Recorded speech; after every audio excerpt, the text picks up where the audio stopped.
کہ آپ حضرت امام کو دکھ دینا چاہتے ہو؟ آپ کو یہ چاہیے کہ حضرت امام کو آپ دکھ دو؟ دکھ کے بہت طریقے ہوتے ہیں.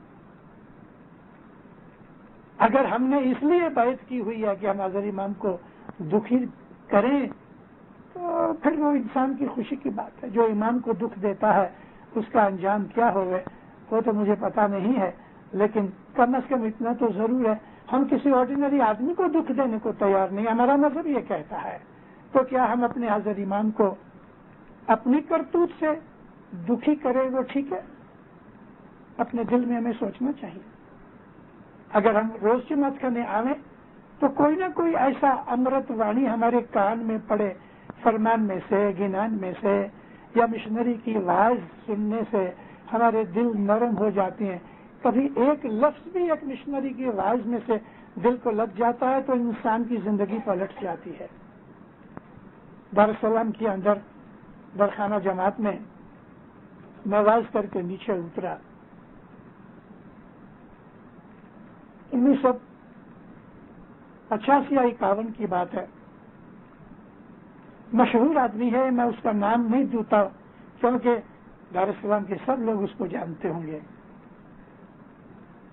میں نیچے اترا، ایک آدمی کھڑا تھا. اس وقت اس کی 55-56 برس کی عمر تھی. چھوٹی سی دکان تھی، اناج وغیرہ بیچتا تھا. نیچے کہتا ہے مشنری صاحب میری وعظ تھی دسوند کے اوپر، میں نے آپ کی وعظ سنی، میرے دل پہ بہت اثر ہوا ہے. میں آپ کو ہاتھ جوڑ کے مانگنی کرتا ہوں کہ میرے گھر چلو، مجھے آپ سے کچھ باتیں کرنی ہے. خالد ریسٹورینٹ جدھر ہے اس کے سامنے اس کا مکان تھا ایک زمانے میں. آج اس جگہ کو ایگر اسٹریٹ کہتے ہیں. وہاں اس کے ساتھ بیٹھے، دسوند کی بابت آئی.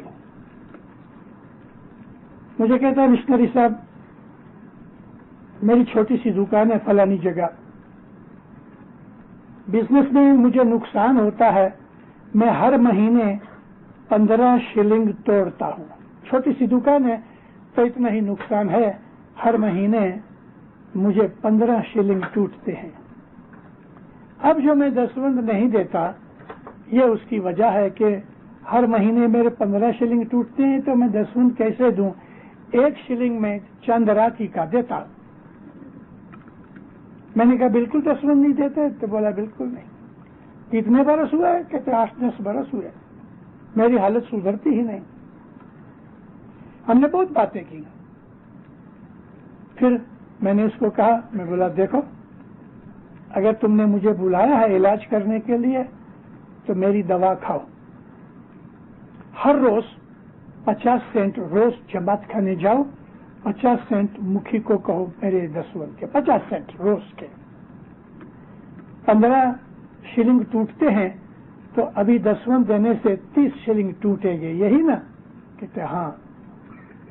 میں نے کہا کھیسے میں سے میں نے کچھ رقم نکال کے اس کو آفر کی، اس نے لی نہیں. میں نے کہا یہ پیسے رکھو اور اس میں سے جو ٹوٹتے ہوئے وہ نکالتے رہنا. کہتا نہیں آپ دعا کرو.